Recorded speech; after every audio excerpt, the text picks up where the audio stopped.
मोक्षमार्गस्य नेतारं वेत्तारं सर्वभूतां ज्ञातारं विश्वतत्त्वानां वन्दे तद्गुणलब्धये वन्दे तद्गुणलब्धये। मोक्षमार्ग के नेता एवं कर्म पर्वतों के भेदक और विश्व के सब तत्वों के व्यायक चेतन संवेदक सद्गुण आप समान प्राप्त हो यही भावना भाकर दे विनय पूर्वक करूं वंदना बारंबार जिनेश्वर देव बारंबार जिनेश्वर देव। आप ऐसे बैठिए हो अंशिका, ये थोड़ा चलो मैं तुम रहने दो।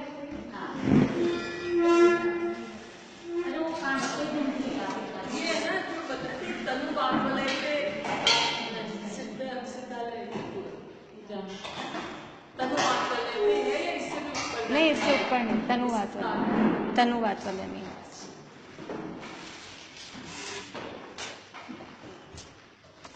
लोक के स्वरूप के संबंध में हमें प्रारंभ करना है। तीसरे अध्याय में जीव कहाँ रहते हैं, जीव की चर्चा चल रही है, तो जीव कहाँ रहते हैं वो बात यहाँ बता रहे हैं कि जीव कहाँ रहते हैं। तो जीव लोक में रहते हैं, लोक का स्वरूप कैसा है वो यहाँ चर्चा चल रही है। तो लोक किसे कहते हैं ये हमने बालबोध पाठमाला में भी पढ़ा है। लोक किसे कहते हैं शब्द नहीं पढ़ा हमने। विश्व किसे कहते हैं ये हमने पढ़ा है बालबोध में, बोलिए सर। 6 द्रव्यों के समूह को विश्व कहते हैं। विश्व या लोक एक ही बात है। 6 द्रव्यों का समूह, ये लोक भी क्या है, 6 द्रव्यों का समूह। ये जहां पर ये 6 द्रव्य पाए जाते हैं, कौन से होते हैं 6 द्रव्य, बोलिए रानी आंटी। 6 द्रव्य कौन से होते हैं? जीव,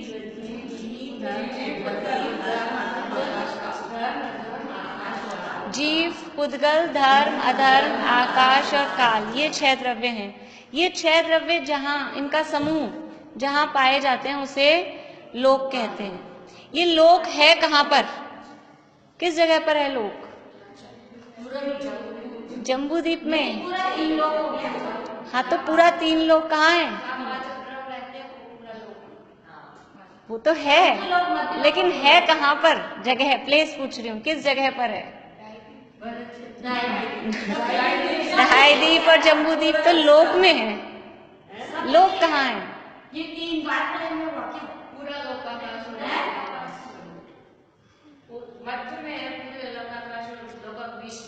हाँ, ये लोक कहाँ है कि इस मतलब जगत में, जगत तो इसी को कहेंगे यानी अलोक ही अलोक, तो अनंत अलोकाकाश के बीच में ये लोकाकाश है। जैसे कि ये इतनी बड़ी सीलिंग है, इतनी बड़ी छत है और उसके बीच में ये एक पंखा है, छीका, पुराने जमाने में छीका लटकाते थे ऊपर, तो इतनी बड़ी छत पे और वो इतना सा एक छीका, तो वो छीका जैसे टका रहता है, ऐसे अनंत आलोक है। अनंत मीन्स उसका कोई ओर छोर नहीं है। जैसे अपने को ऊपर आकाश दिखता है, उस आकाश का कोई ओर छोर नहीं होता, एंडलेस है। उस आकाश के बीच में एक तारा हो, ऐसे ही अनंत आलोक है। उस अनंत आलोक के बीच में एक ये छीके के समान लोकाकाश है। तो लोकाकाश किसे कहते हैं कि जहां पर ये 6 द्रव्य पाए जाते हैं। आलोक आकाश है, अलोकाकाश, अलोकाकाश मतलब वहां केवल आकाश ही आकाश द्रव्य है और एक जगह उसमें बीच में इस तरह की रचना की, इस तरह की शेप की ऐसी है, वहां पर 6 द्रव्य पाए जाते हैं। बाकी बाहर सब जगह, ये जितनी भी जगह थी ना, यहाँ तो अपन ने जितना अपना बोर्ड था उतने में अपन ने लोक को घुसा दिया, लेकिन उसके बाहर जितनी भी जगह है, समझ लो ये लोक तो है इतना सा, ये पूरी इतनी बड़ी इतना भी नहीं है, ये लोक इतना सा है, बाकी पूरा जितना जगह है वो सब जगह आकाश ही आकाश है। तो ये 2 शब्द हो गए, एक लोकाकाश और एक अलोकाकाश। ये आकाश के दो विभाजन हमने कर दिए समझने के लिए। आकाश द्रव्य पूरा एक है, आकाश द्रव्य पूरा एक है, लेकिन जहां पर केवल आकाश पाया जाता है उसे बोलते हैं अलोक आकाश। और जहां पर ये छहों द्रव्य पाए जाते हैं, ये 343 वाले एरिया में, 343 राजू वाले एरिया में जीव, पुद्गल, धर्म, अधर्म और काल के साथ में आकाश पाया जाता है, उसको कहते हैं लोकाकाश या लोक। तो लोक किसे कहते हैं कि जहां पर जीव आदि छहों द्रव्य पाए जाते हैं उसे लोक कहते हैं, या छहों द्रव्यों के समूह को लोक कहते हैं, विश्व कहते हैं, जो हमने परिभाषा शुरू से पढ़ी है। इसका नाम है लोक। 6 द्रव्यों के नाम सबको याद हैं? बोलिए आशा आंटी।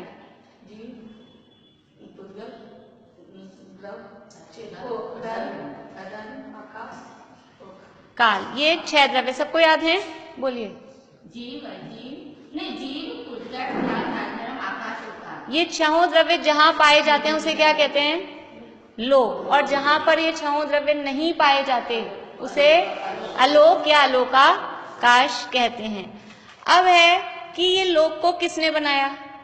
ये छहों द्रव्यों का समूह लोक है, तो इन छहों द्रव्यों को किसने बनाया और इस लोक को किसने बनाया? इस तरह की शेप को किसने बनाया?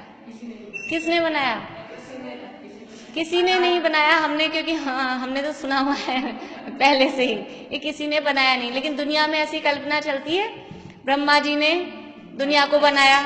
और पहले क्या था, पहले एक सीरियल आता था, हम छोटे थे तब, नेहरू जी की वो है ना आत्मकथा, क्या नाम है उसका, डिस्कवरी ऑफ इंडिया, उसके नाम से वो आता था, उस भारत की खोज, उसका नाम भारत एक खोज ऐसे ही था। और उसके स्टार्टिंग में ऐसे आता था, हाँ, ये वो कुछ ऐसे ट्यून में कुछ बोलते थे, सृष्टि से पहले कुछ नहीं था, लोक भी नहीं था, अलोक भी नहीं था, ये भी नहीं था, वो भी नहीं था, मतलब इस तरह का कुछ वो बताते थे। फिर क्या था, बना कैसे, इस तरह की मतलब बातें चलती है कि पहले कौन था, कि भगवान ने बनाया, तो भगवान ने कहीं से बनाया दुनिया को, ईंट, चूना, मिट्टी, पत्थर, कुछ तो होगा पहले, कि वो भी भगवान ने बनाया। भगवान ने बनाया तो कच्चा सामान तो होगा ना कुछ, कि पहले पानी ही पानी था, तो फिर पानी कहाँ से आया? पानी को किसी ने बनाया नहीं, धरती थी, तो धरती कहाँ से आई? कुछ भी हुआ तो वो था ना अपने आप, कुछ भी चीज अपने आप थी। जब कुछ भी चीज अपने आप थी तो बाकी भी चीजें अपने आप हो सकती है। और अगर भगवान अपने आप थे, भगवान ने बनाया, तो भगवान को किसने बनाया? और जब भगवान अपने आप बन सकते हैं तो और चीजें भी अपने आप बन सकती है। इसलिए लोक वास्तव में अनादि निधन अकृत्रिम, इसको किसी ने बनाया नहीं है, इसकी कभी शुरुआत नहीं हुई है, और जिसकी शुरुआत नहीं होती उसका अंत भी नहीं होता। जिसकी शुरुआत होती है उसका अंत होता है, लेकिन जो अनादि की चीजें होती हैं उनका अंत नहीं होता। तो ये अनादि निधन अकृत्रिम है, इसे किसी ने बनाया नहीं है। फिर ये लोक कितने प्रकार के होते हैं? लोक तो हमने देख लिया, लेकिन लोक को डिवाइड किया गया है। कितने प्रकार के लोक होते हैं? 3 प्रकार के लोक होते हैं। कौन कौन से? मध्यलोक और अधोलोक। लेकिन शास्त्रों में अलग अलग प्रकार से भी संख्याएं कही गई हैं। सामान्य रूप से लोक एक है, लोक। फिर 2 भागों में बांटे तो बस ऊर्ध्वलोक और अधोलोक, क्योंकि मध्यलोक तो आप देखो, कल हमने जो रचना देखी थी, इसमें ऊपर का हिस्सा ऊर्ध्वलोक और नीचे का हिस्सा अधोलोक। मध्यलोक का एरिया तो बहुत कम है, उसकी मोटाई तो बस 1 लाख योजन का जो है सुमेरु पर्वत उतनी ही है। तो 2 भागों में ही बांट सकते हैं, ऊर्ध्वलोक और अधोलोक। इसी तरह से और भी अलग अलग टाइप से 3, 4, 5 ऐसे भावन लोक, व्यंतर लोक, ज्योतिष लोक, इस तरह से भी वर्णन अलग अलग टाइप से आते हैं। लेकिन मुख्य रूप से ये 3 लोक ही सामान्य रूप से चलते हैं। तो 3 लोक के बारे में हम पढ़ेंगे। फिर देखेंगे कि ये लोक जो आकाश में, अलोकाकाश के बीच में जो लोक टिका हुआ है, ये टिका कैसे? ये जो पंखा है ये तो वो इसके अंदर वो होता है ना कुंदा लोहे का, उस पे टिका होता है, या छीका हम लटकाते हैं वो भी किसी ना किसी कुंदे के आधार पे टिका होता है। ये ऐसे अनंत आकाश के बीच में और ऐसे बिल्कुल हवा में शब्द ही बोल रहे हैं, ये हवा में है ये हवा में शब्द इसी से चला है। कोई भी चीज अपन बोलते हैं ना कि ये कैसे टिका है, हवा में ही है क्या? ये हवा में ही है, इसी आधार पे चला है। कल हमने पढ़ लिया था ये लोक कैसे टिका हुआ है लोक के बीच में? कोई इसमें रस्सियां, कोई कुंदा कुछ लगा है क्या? कि हवा में ही टिका हुआ है। कौन सी हवा है वो? ये 3 वात वलय। हवा भी एक नहीं है, 3 वात वलय। वात यानी हवा और वलय यानी उसका घेरा। 3 हवाओं के घेरे में ये लोक टिका हुआ है। पहली जो सबसे अंदर जो हवा है उसका नाम क्या है? घनोदधि वात वलय। घनोदधि यानी घनी ठोस हवा का सराउंडिंग, जो उसका घेरा है वो कहलाता है घनोदधि वात वलय। दूसरा है घन वात वलय, कि घनी हवा का। पहला था घनोदधि, उसमें पानी सहित, वाष्प सहित घनी हवा थी। और दूसरा है घन वात वलय, उसमें वो घनी केवल हवा है, वाष्प नहीं है। और तीसरा है तनु वात वलय। तनु का मतलब होता है पतला, तो पतली हवा का। ये 3 हवा के घेरों पर ये इतना 343 घनराजू का ये लोक, और इसमें इतने वजनदार सारे द्रव्य, और वो उसमें टिके हुए हैं। जैसे हमने उदाहरण देखा था कि इतने बड़े बड़े ट्रक आते हैं, इतने वजन ले लेके आते हैं, टनों सामान, वो किस पे टिकता है? किस पे चलता है? टायर। और टायर में क्या होती है? हवा। हवा के आधार पे वो टिक जाते हैं। तो ये हवा में ही वात वलयों के आधार पे अनंत आलोक आकाश के मध्य में ये लोक स्थित है। और बिल्कुल ये छीके के समान, या कहें आलोक रूपी आकाश में एक तारे के समान ये लोकाकाश स्थित है। अब देखते हैं कि ये जो वात वलय है, कल हमने देखा था कौन कौन से हैं वात वलय? बोलो, बोलिए, आप बोलिए, नाम याद है तीनों वात वलय के? घनोदधि, हाँ, धन नहीं है, घन, घन, घर वाला घ है। घनोदधि, घन और तनु, ये 3 वात वलय हैं। इनके कलर आते हैं शास्त्रों में। अब अपने को तो हवा का कलर ही नहीं दिखता। हाँ, तो बता रही हूँ मैंने कल नहीं बताए, मैं तो अब बता रही हूँ। हाँ, अब वही है कि मैं ये भी सोचती हूँ आप लोगों ने पढ़ा हुआ ही है पहले, तो थोड़ा रहने देते हैं कि बताइए कौन सा है घनोदधि वात वलय का कलर? कौन सा है? बोले आशांति। घनोदधि का कौन सा है?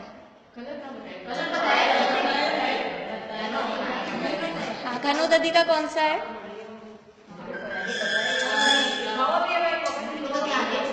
घनोदधि का है गोमूत्र के समान पीला, और घन वात वलय का है मूंग के समान हरा। वो तो आप प्रवीण जी की भी सुनते हो ना, आप प्रवीण जी की भी सुनते हो ना, उसमें आता है। घनोदधि वात वलय का है गोमूत्र के समान पीला, घन वात वलय का है मूंग के समान हरा। आप ये जो चित्र देखेंगे ना आपके, जिनके ये पीछे बड़ी वाली बुक्स है, घनोदधि की है, ये घनी है और वाष्प सहित है। ये अपने यहाँ लिखा है, देखो घनोदधि और घन के लिख लेंगे। देखिए, बातें नहीं, अपनी बुक में तीसरे अध्याय का पहला सूत्र निकालिए। सरोज आंटी, इधर अपनी पुस्तक में तीसरे अध्याय का पहला सूत्र निकालिए, पेज नंबर 138 पे। इस सूत्र के अर्थ में अर्थ के नीचे दिया है तीनों वात वलय का अर्थ। जिसमें घना पानी और घनी वायु हो वह घनोदधि वात वलय है। मिल गया सबको? 138, हाँ 138 पेज। फिर जहां घनी वायु हो वह घन वात वलय है, और जहां हल्की वायु हो वह तनु वात वलय है। मिल गया? अभी यहाँ इसमें निशान लगा लीजिए, फिर बाद में लिख लेना आराम से। हाँ, तो अब घनोदधि वात वलय का है गोमूत्र के समान पीला, घन वात वलय का है मूंग के समान हरा, और जो तनु वात वलय है वो पंच वर्ण वाला है, विविध रंगों वाला है। पंच मतलब 5 कलर्स हैं उसमें, विविध वर्ण वाला है। तो इतनी हवा है वहां पर, तीनों वात वलय हैं, तो ये हवा चलती होगी। पंच वर्ण वाला है, विविध प्रकार के रंगों वाला है। ये हवा चलती होगी कि नहीं चलती होगी वहां? है भाई, इतनी इतनी हवा है तो हवा चलती होगी तो पूरा अपन हिलते तो नहीं है ऐसे ऐसे, जिसपे लोग टिका हुआ है वो हवा तब हवा हिलती है। बेसिक कलर, हाँ, ये हवा स्थिर स्वभाव वाली है, चलायमान नहीं होती। स्थिर भी तो रहती है, यद्यपि हवा का स्वभाव चलायमान होना है लेकिन फिर भी स्थिर, हाँ, ट्यूब में जैसे हवा स्थिर रहती है इसी तरह से ये हवा स्थिर स्वभाव वाली है, चलायमान। अपने को प्रश्न उठ सकता है ऐसा? मुझे तो उठा था, इसीलिए मैंने उठा लिया यहाँ कि ये हवा चलती भी तो होगी, फिर हवा है तो ये चलती नहीं है। ठीक है, इस तरह से ये लोक है। अभी लोक, 3 लोक हमने देखे, तो इस लोक के विभाजन का आधार क्या है? 3 लोक हम जो कह रहे हैं ये किस आधार पे कह रहे हैं? ये आपने 3 डिवाइडेशन किस आधार पे किए?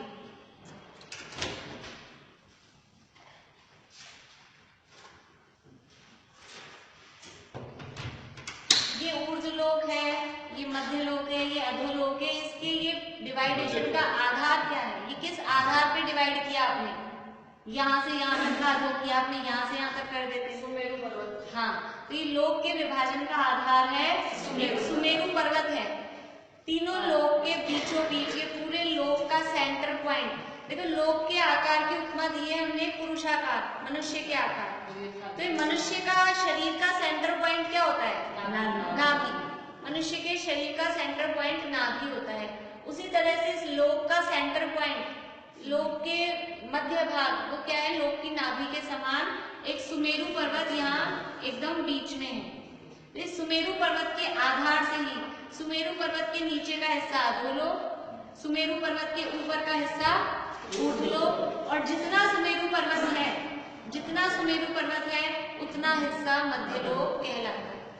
ये सुमेरु पर्वत है, ये तीनों लोक के विभाजन का आधार है। सुमेरु पर्वत के नीचे का हिस्सा अधोलोक, सुमेरु पर्वत से ऊपर का हिस्सा ऊर्ध्वलोक, और जितना सुमेरु पर्वत है उतना क्या कहलाता है? मध्यलोक। ये सुमेरु पर्वत पूरे लोक के विभाजन का आधार है। अब ये जो वात वलय है, ये वात वलय भी ऐसे हल्के फुल्के नहीं है, ये हर जगह इनकी मोटाई अलग अलग है। ये नीचे लोक के सबसे नीचे, ये जो नीचे तीनों वात वलय हैं, नीचे बोल रहे हैं अपन एक्चुअल में नीचे कहें इसको, तो यहाँ तो है ये 20-20 हजार न्यूटन मोटी, कल भी बताया था शायद। फिर ये इस साइड, इस कोने पे डबल ऐसे बताया था ना, 20,000 पे 4। नहीं, वो तो ऊपर का बताया। अच्छा, मैं आप लोगों को केवल बताने के लिए बता रही हूँ, क्योंकि अभी कंफ्यूज हो जाएंगे आप लोग, क्योंकि यहाँ मोटाई अलग है, फिर इस कोने पे मोटाई अलग है, फिर इस कोने पे मोटाई अलग है, फिर इस कोने पे मोटाई अलग है, इस कोने पे मोटाई अलग है। ये जो वात वलय है सब जगह इनकी मोटाई अलग अलग है। अब ये जो लोक है ये एक्चुअल में 3 डायमेंशन में है, ये इस तरह से है। इसको थोड़ा छोटा बनाना है।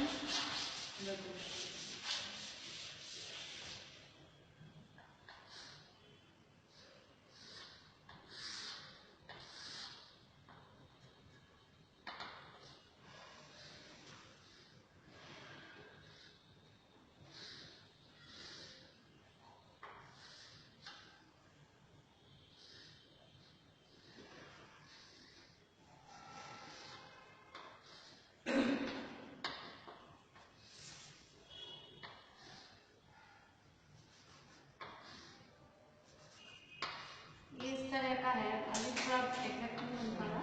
ये इस तरह से 3 डायमेंशन में है, ऐसे आता है ना? इस तरह से है ये एक्चुअल में लोक। समझ में आ रहा है? थोड़ा वो बिल्कुल मतलब घनाकार है। तो ये जो वात वलय है, ये वात वलय जैसे कोई घनाकार चीज होती है, समझ लीजिए आपके पुस्तक है, डस्टर है, जैसे पुस्तक है, ये है ना पुस्तक, तो इसमें ये तो है लंबाई, ये है चौड़ाई और ये है मोटाई। मोटाई भी है। इसी तरह से लोक में लंबाई कितनी है लोक की? 14 राजू। कल हमने पढ़ा था 14 राजू लंबाई है। और मोटाई कितनी है? 7 राजू। पूरी मोटाई 7 राजू है। और ये चौड़ाई है, ये चौड़ाई हर जगह अलग अलग है। नीचे चौड़ाई कितनी है? 7 राजू। फिर ऊपर जाते जाते बीच में कितनी रह गई? 1 राजू। इस जगह है 1 राजू। यहाँ 7 राजू, यहाँ 1 राजू, यहाँ 5 राजू, यहाँ वापस से 1 राजू। तो ये चौड़ाई अलग अलग है। तो ये जो 3 डायमेंशन में है, ये तो वात वाले जो है, ये वात वाले भी इस तरह से चारों तरफ 3 डायमेंशन में चारों तरफ है। यहाँ भी वात वाले है ऊपर। तो ये अभी यहाँ पर बनानी, मतलब ये एक तो इधर आएगा, जो सिद्धालय मतलब जो इतरस नारी है, ये भी यहाँ बीच में बनती है। आप लोगों की बुक्स में बना हुआ है, पीछे वो निकाल लीजिए। जो पतली है उनमें नहीं है, जो मोटी वाली किताबें हैं। एक क्वेश्चन पूछिए, जैसे जो बीच में मध्य लोक वाली जो जगह है ना 1 राजू, हाँ, इसमें सारे द्वीप समुद्र, इसमें इतने होती है, इधर तो कोई जगह नहीं है। जैसे इधर तो फ्री जगह पड़ी है ऊपर नीचे, पर यहाँ नगरी पूरे में द्वीप समुद्र नहीं, ऐसा नहीं है। ये अपन फ्रंट देख रहे हैं ना, आप इसलिए वो वाला चित्र देख रहे हैं। मैं सोच रही हूँ, कोशिश करूंगी अगर इसका बड़ा निकल जाए ना फ्लैक्स पे, तो कुछ दिन यहाँ ये भी कुछ किताबों में, सब में नहीं है। किसी 192 पेज पे किसी के में हो तो देख वो एडिशंस का फर्क है। जिनके ये वाला एडिशन है उनके है सब ये वाला। हाँ, ये वाला मिल गया वो आपको? ये तो है। ये तो सबके ही है 192 वाला सबके ही है। ये वाला 3 लोग ही मिल गया। ये 192 वाला सबके मेरी बुक में तो वाला कलर्ड है और ये हाँ है, हाँ ये है, ये बुक में है। ये है ना, ये वाला तो सबके है। तो ये मतलब ये लेकिन ये वो नहीं है, ये तो फ्लैट ही है। ये फ्लैट है, 3 डायमेंशन वाला नहीं है। 3 डायमेंशन में होता है तो त्रस नाली अपन फ्रंट दिखा रहे हैं, ये त्रस नाली इस जगह नहीं है। ये त्रस नाली एक्चुअल में जाएगी इस जगह, इससे बीच में निकाले। कुछ लोगों ने मॉडल भी बनाए हैं, बना सकते हैं, मतलब अपन इस तरह का कि कोई ऐसे जो मतलब डब्बा हो इस शेप का, वो बीच में है त्रस नाली। तो वो जो द्वीप समुद्र जितनी भी रचना है वो तो त्रस नाली में है। स्थावर लोग तो है ही ना चारों तरफ। जो आपका प्रश्न था ना, वो अपन यहाँ से फ्रंट से देखते हैं तो अपने को लगता है ये कवर हो गया पूरा, पर वो लोग तो 7 राजू गहरा है ना, तो वो त्रस नाली जितनी भी रचनाएं हैं स्वर्ग नरक की, ये त्रस नाली कहलाती है। ये बीच में ये जो लाइन दिख रही है, ये क्या है? ये पूरा लोक कहलाता है। लोक में बीच में ये 1 राजू चौड़ी, तो 3 योजन छोड़ के बीच में 1 योजन में है नाली त्रस नाली, है ना? 3 ऊपर की। हाँ, ये 1 राजू चौड़ी और कुछ कम 13 राजू ऊंची। अभी सामान्य रूप से अपन 14 राजू समझे, फिर अपन ये भी देखेंगे एग्जैक्ट कितनी ऊंची है, क्योंकि लोक की ऊंचाई कितनी है? 14 राजू। तो इस त्रस नाली भी सामान्य रूप से 14 राजू ऊंची कही जाती है, लेकिन ये एग्जैक्ट में 14 राजू ऊंची नहीं है।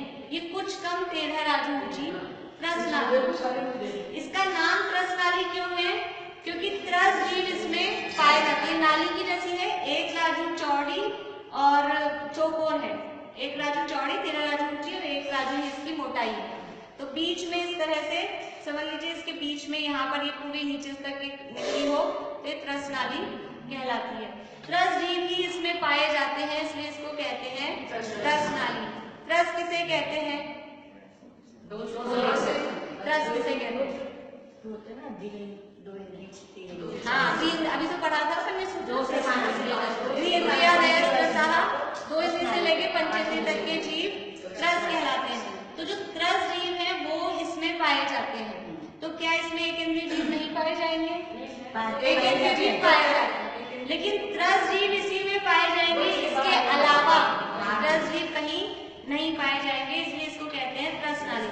और बाकी जितना पूरा एरिया है सब जगह स्थावर जीव पाए जाते हैं। तो बाहर वाला कहलाता है स्थावर लोक, और ये है त्रस नाली। इसको नाली भी बोलते हैं, नाड़ी भी बोलते हैं, दोनों शब्द मिलते हैं, और त्रस लोक भी बोलते हैं। तो इस तरह से लोक के 2 भेद भी कर सकते हैं, स्थावर लोक और त्रस लोक। अलग अलग टाइप से अलग अलग भेद किए जा सकते हैं, पर मुख्य रूप से वो 3 लोक नहीं, अच्छा हाँ नीचे निगोद तो निगोद कोई पर्टिकुलर प्लेस का नाम नहीं है, निगोद सब जगह रहते हैं, लेकिन वो पर्टिकुलर प्लेस है वहां पे भी निगोदिया जी रहते हैं।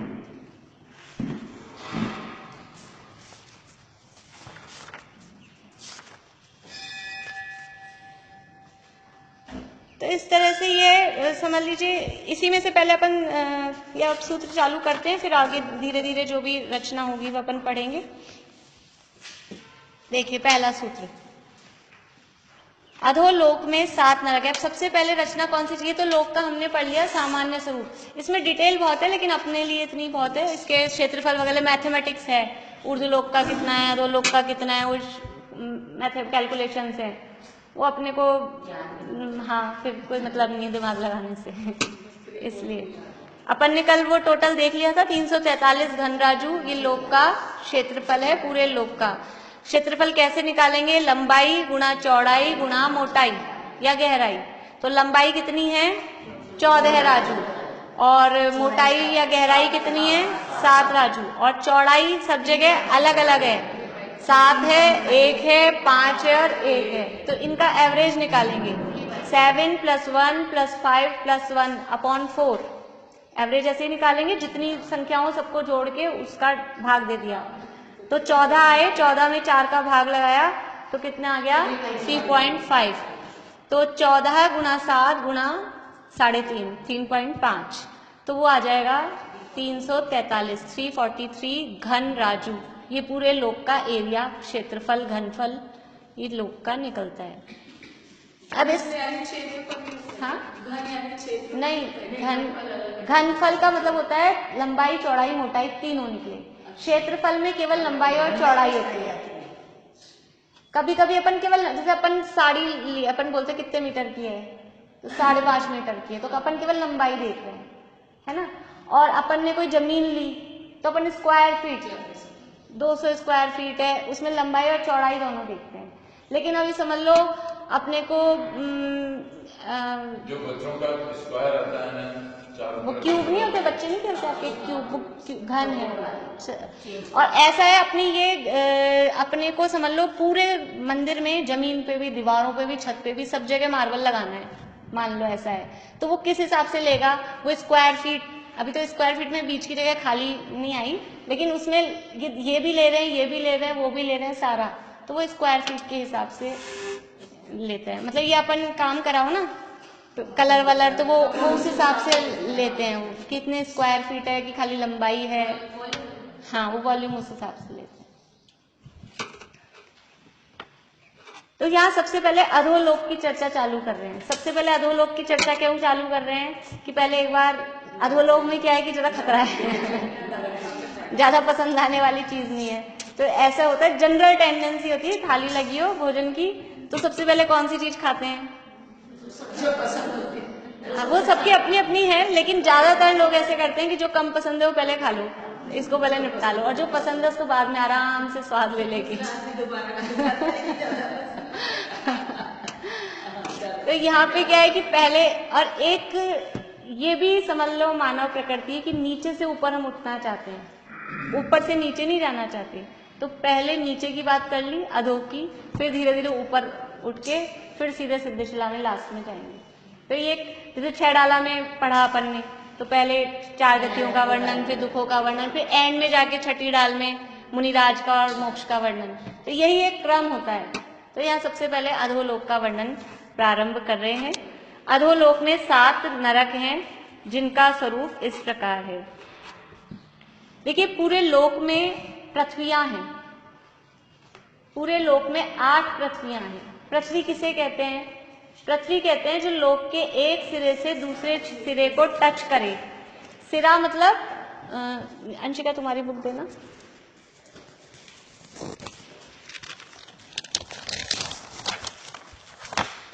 ये जो है ना, ये जो चित्र है जिनकी बुक्स में है वो निकाल लीजिए, नहीं यहाँ से थोड़ा बहुत दिख रहा होगा।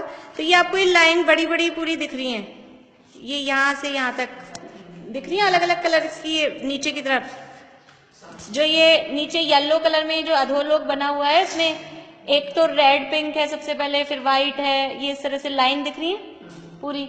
ये लाइंस ये इधर से उधर तक पूरे लोक को टच कर रही है, दिख रही है सबको। तो ये लोक के एक सिरे से दूसरे सिरे को जो टच करती है उसको कहते हैं पृथ्वी। जो लोक के एक सिरे से दूसरे सिरे तक इस तरह से फैली हुई है उसका नाम पृथ्वी है। तो ऐसे पूरे लोक में 8 पृथ्वियां हैं। तो 7 पृथ्वियां हैं तो वो है अधोलोक में, और 8वीं पृथ्वी है ऊर्ध्वलोक में सबसे ऊपर, जहां पर सिद्धशिला है, वो भी 8वीं पृथ्वी पर है। 8वीं पृथ्वी सिद्धशिला नहीं है, 8वीं पृथ्वी पर सिद्धशिला है। 8वीं पृथ्वी का नाम क्या है? ईशत प्रागभार पृथ्वी, वो 8वीं पृथ्वी का नाम है। और ये 7 पृथ्वियां नीचे। तो इस 7 पृथ्वियों के नाम तो हम याद करेंगे, जिन्हें हम 7 नरक बोल देते हैं, वास्तव में वो है 7 नरक पृथ्वियां। और 8वीं पृथ्वी है ईशत प्रागभार पृथ्वी, लिख लेंगे अभी अपन बाद में।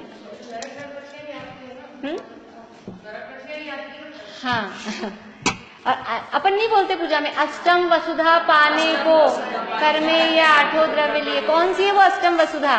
वो अष्टम वसुधा है लोक के सबसे टॉप पर, उसका नाम है ईशत प्रागभार पृथ्वी। और उस ईशत प्रागभार पृथ्वी में बीच में वो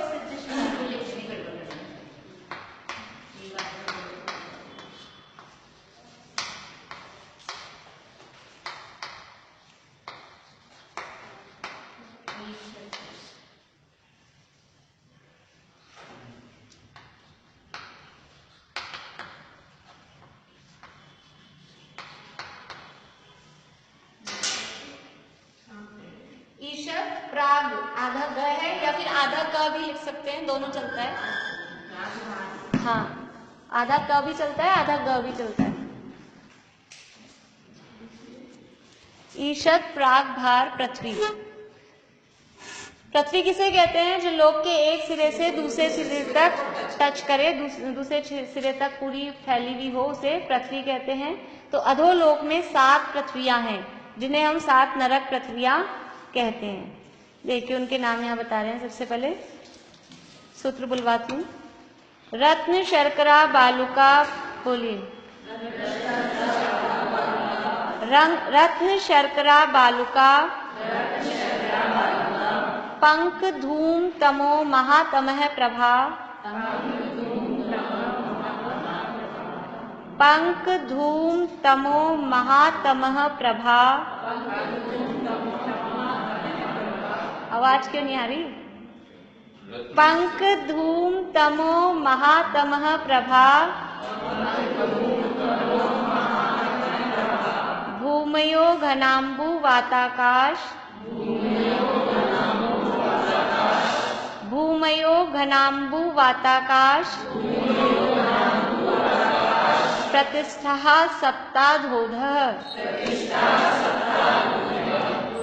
लेकिन नाम है, आप लोगों को याद भी होंगे। हाँ, धोध है।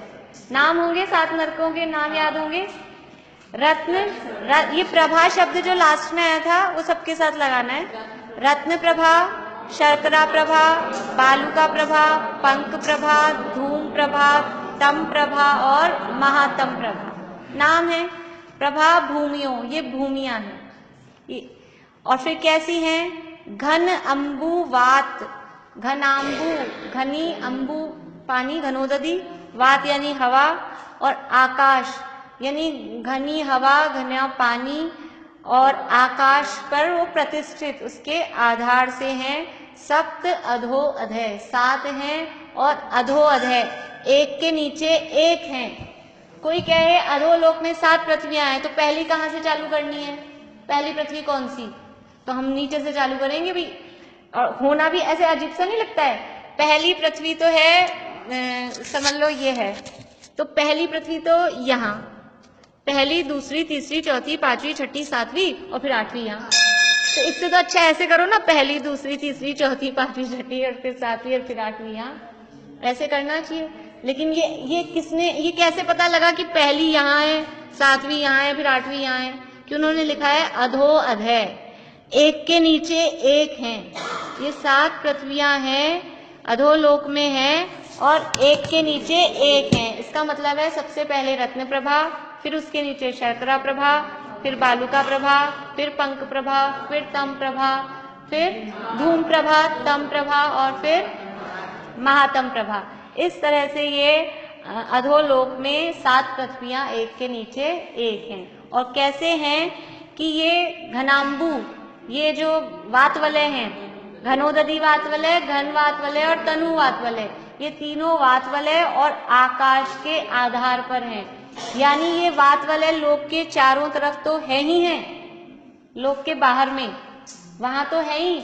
ये जो पृथ्वियां हैं, इन पृथ्वियों के नीचे भी ये वातवलय, ये पृथ्वियां किसके आधार से टिकी हुई है कि वातवलय, और वातवलय के नीचे भी आकाश और है। मतलब ऐसा नहीं कि नरक एक दूसरे से टच हो रहे हैं, नीचे उस वहां वातवलय और आकाश का आधार दिया हुआ है। देखिए अर्थ पढ़ते हैं फिर सूत्र बोलेंगे। अधोलोक में रत्न प्रभा, शर्करा प्रभा, बालुका प्रभा, पंख प्रभा, धूम प्रभा, तम प्रभा और महातम प्रभा, ये 7 नरक की भूमियां क्रम से नीचे नीचे हैं। और ये भूमियां घनोदधी वातवलय, घन वातवलय, तनु वातवलय तथा आकाश के आधार पर प्रतिष्ठित हैं। सूत्र बुलवाती हूँ फिर से। रत्न, शर्करा, बालुका, पंख, धूम, तमो, महातमः प्रभा। बोलिए।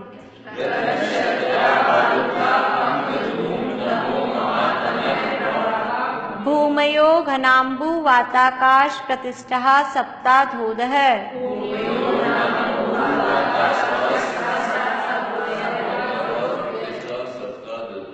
सप्ताधोधः, धो है सिंपल धनुष वाला, ध है जैनी है विद्यालय वाला, सिंपल वाला। रत्न, शर्करा, बालुका, पंख, धूम, तमो, महातमः प्रभा, भूमियो घनाम्बु वाताकाश प्रतिष्ठः सप्ताधोधः।